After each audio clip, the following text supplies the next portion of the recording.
Like to speak? Mr. President, you have Monica Malamud. Thank you.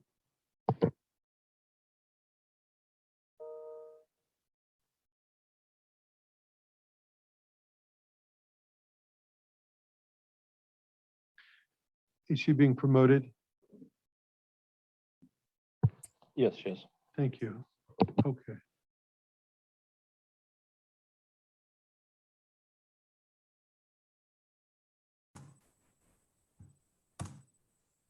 Good evening.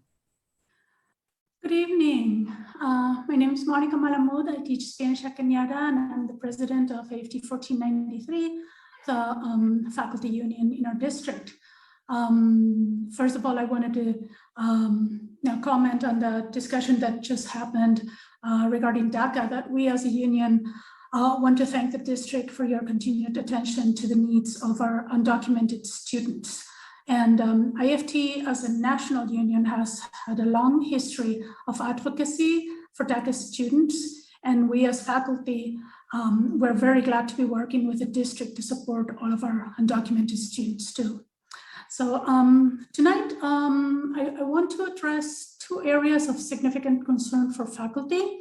One is class cancellations and conversions, and the other one is a safe return to campus. 2 weeks ago, faculty members attended the board study session and discussed the numerous difficulties that we and our students are facing due to administrators' decision to cancel classes for low enrollment much earlier this year than in previous years.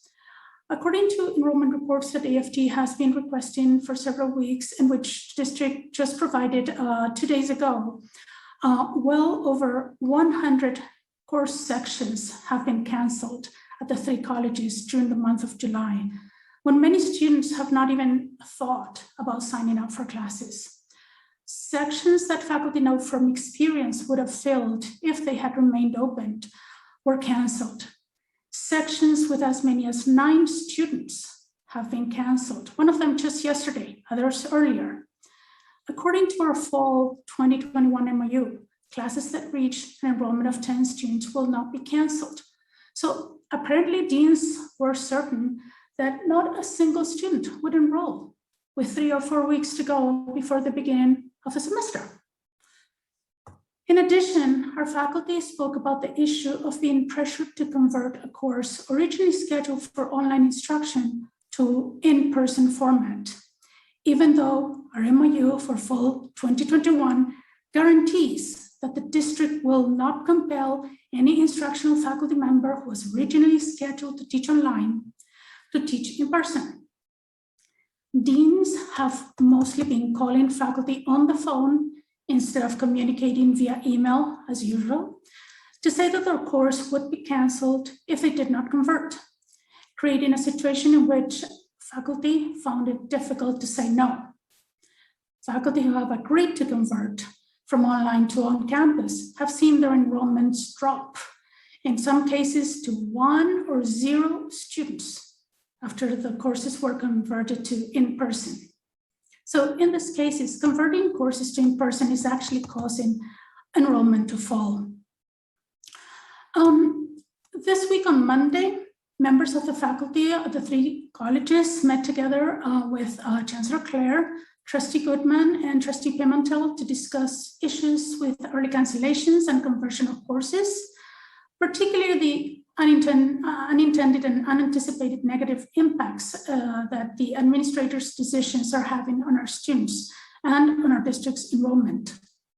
Our faculty speakers noted that deans have canceled introductory bread and butter courses that always fill, and in which faculty routinely add 10 or more students even on the first day of class. Faculty also spoke of the learning loss that occurs in sequential disciplines like math, for example, where students whose section of choice is canceled may end up losing significant skills during the semester they are forced to be away from the subject. Faculty also noted that deans have canceled courses such as, for example, Latinx literature. They should be central to our district's equity mission. And faculty who converted their courses to in-person spoke of the enrollment loss that they saw in that process. So all faculty emphasize that even our full-time students build their course schedules around their work and family commitment. It's not the other way around. Students who have made already plans for the fall may not be able to shift from one synchronous online section to another given at a different time, or from an online section to an in-person section. So having their classes canceled not only sets these students back on their timeline to degree, but also makes it more likely that they may look outside our district for courses in the future. And then to make matters worse, WebSmart was down for several days. And just today, employees were sent alternative login instructions. And this created a very confusing and potentially distressing situation for students who were unable to register for classes. And notice that this is happening precisely at a time when the district is scrutinizing these courses enrollments and considering further cancellations. WebSmart being unavailable has impacted both faculty and students in several other ways. But here I'm just going to highlight one more unintended consequence. As the 6-week summer session ended last week, adjuncts who needed to look up their earnings for the current quarter so that they could report it to EDD were unable to do so. And by missing the Saturday deadline, they lost an entire week of unemployment benefits. Going back to the meeting that we had on Monday, those in attendance, Chancellor and the 2 trustees were receptive to faculty's experience. We really appreciated the chance to have a conversation with them about how to best move forward and to serve our students, to rebuild our district's enrollment. We actually presented 4 proposals that we developed with our faculty, and the 4 proposals are as follows. First, we want the district to stop cancellations and conversions that are harming enrollment now. The district should be doing everything possible to preserve all existing sections to build enrollment. Canceling these online classes does not automatically lead to improved in-person enrollment.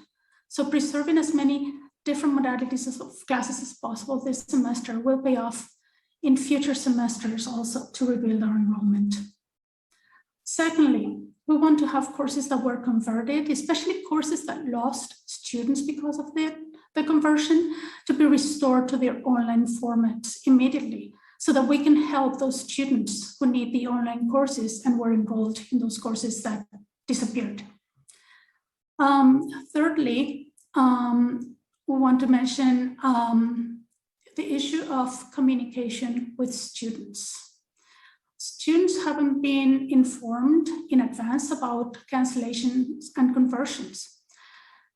So many students, as I said before, they do not register until the last minute. They don't know that classes are being canceled or converted so early. This has never happened in our district before. So we would like to request that our district communicate very regularly with students to let them know that they need to register for classes now, because sections with low enrollment are at risk of cancellation. And regarding the communication with students, we would also like to request that no courses be canceled until administration makes sure that students in the classes that are potentially going to be canceled are able to find another class that fulfills the same requirement. All of us here have seen how many cases of, when a class is canceled and a student has to wait an entire semester to graduate or to transfer or to take the next course in the sequence. So this premature or unthoughtful cancellation harms our students who are already struggling in the higher ed system. And finally, fourth proposal is about the cancellation process itself. We believe that the district needs to communicate in a much clearer and well-defined manner. It needs to communicate the process and the timeline to all VPIs and deans, because right now what we notice is little consistency across the district. And there's inconsistency even from division to division and even within divisions. But we also want want to make sure that these process for cancellations are shared with faculty, so that faculty know what is happening, and also in what timeline. So some faculty whose classes were canceled were planning to advertise the class to help enrollment, but then it was too late because the class was already canceled. So the second topic that I wanted to talk about is How many topics do you have? I said 2, so that was the first one. Okay, well, we need to make it as brief as possible. Now, this is a brief update, so I wanted to allow you the time to tell us about what you wanted, but go ahead, keeping that in mind. Okay, sure. Thank you so much. So it's the topic of safe reopening and return to campus. And I know that our classified employees share these concerns too. So, you know, the health and safety committees were not initially going to be meeting over the summer, but thanks to strong urging from AFT and also Chancellor Claire, each health and safety committee on each campus has now met at least once. Actually, the most recent campus safety committee had an attendance of almost 120 employees. So that's proof of the interest that there is in having these committees, and you know how much all of our employees, you know, when I'm speaking here for faculty, we want to participate. For example, at Skyline, the employees requested that their safety committee meet bi-monthly leading to reopening, but the committee chairs refused to consider the request.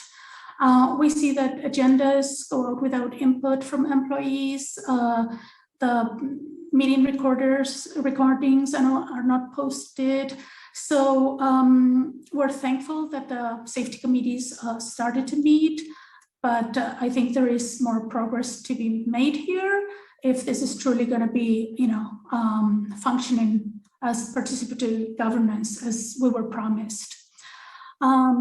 There has been progress though. At the last 2 health and safety committee meetings, the committee members voted unanimously to recommend universal masking on campus indoors for everyone, regardless of vaccination status. And this was both as an equity issue and a safety issue. And so the committee chairs were to bring this recommendation to the district health and safety committee. And I know that CSEA is interested in this as well. It is our sincere hope that this district committee will bring this important policy recommendation to your attention this evening. We see that it's for information on the agenda, and I hope that you will consider employee feedback very seriously on this matter. Thank you. Okay. Finally, I just wanted to say that we still have many unanswered questions. There was a town hall that happened almost a month ago. There were questions that were unanswered. Same thing for safety committee meetings. Many questions remain unanswered. And also at the Chancellor's request, AFT collected and compiled a list of questions, and we're awaiting answers. So campuses are reopening already starting next week. We need to get those questions. Faculty have been flexible throughout the pandemic. We have put our students' needs before our own. We're now requesting that you directly, you know, support, you know, trying to solve the problems that I outlined here. Thank you so much. Thank you. Do we have any speakers from CSEA Chapter 33 tonight? Good evening. Good evening, Chancellor Claire, President Nuris, trustees, faculty, staff, and visitors. First off, I want to support the board and supporting our DACA students. As many CSEA workers, as many CSEA members work directly with these students and their families. So, first off, I want to acknowledge the fact that we see today that we are wearing masks, and so I'm welcoming that the district is acknowledging that. So as we quickly approach the opening of fall semester, CSEA members are looking forward to returning to work on site in a hybrid mode. In fact, many have been working on site this whole time, but we need to be safe. Safety to our members means face coverings for all, students, staff, faculty, and visitors. The ability to be 6 feet from others at all times, plexiglass barriers, and adequate air filtration in all of our buildings. What we are asking is reasonable and common.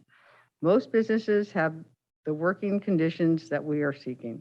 In fact, San Mateo County has already issued masking requirements for everyone working and visiting inside its buildings because it recognizes the threat of the Delta variant. Other public agencies are sure to follow. It is important that our members see SMCCCD step up and be a leader in keeping their employees and community members safe. Members will be returning to on-site work just as we are experiencing a wave of COVID-19 infections due to the Delta variant. And epidemiologists are already anticipating additional strains in the near future. We believe it is too soon to be unmasked workplaces, regardless of vaccination status. Therefore, we are asking the board to issue universal masking requirements for all students, staff, faculty, and visitors. We are also asking the board to direct the district bargaining language. We are also asking that the board direct the district to bargain language with CSEA that ensures no employee of the district has to interact with an unmasked individual. During our CSEA negotiations last Friday, we learned from the district negotiating team. They weren't authorized to negotiate some terms presented on our original proposed MOU. We are requesting that the board give our authority to the district negotiating team to negotiate all items in the CSEA MOU so that we can quickly come to an agreement. Thank you. Thank you. Do we have any speakers from AFSCME Filseo 829, Council 57? Mr. President, you have Joseph Puckett. Thank you.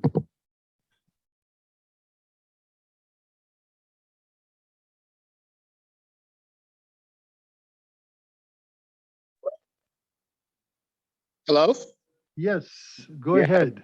Good evening, board members and staff, students, and members of the community.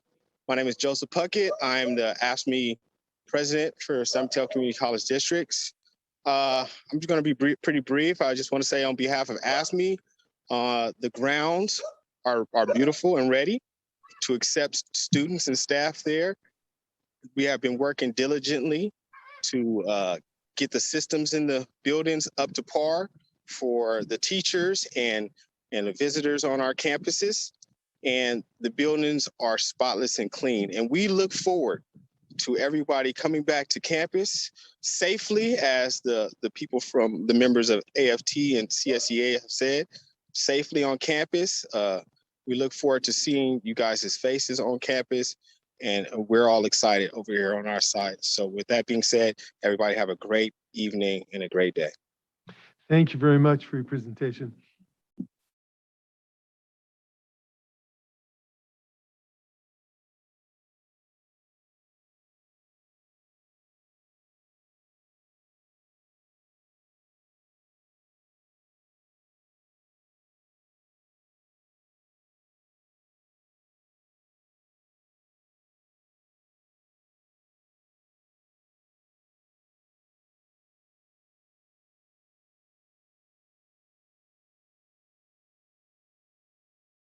Please feel free to just acknowledge the fact that you agree, and we don't have to restate the entire thing, so that way we can move our meeting along a little bit better.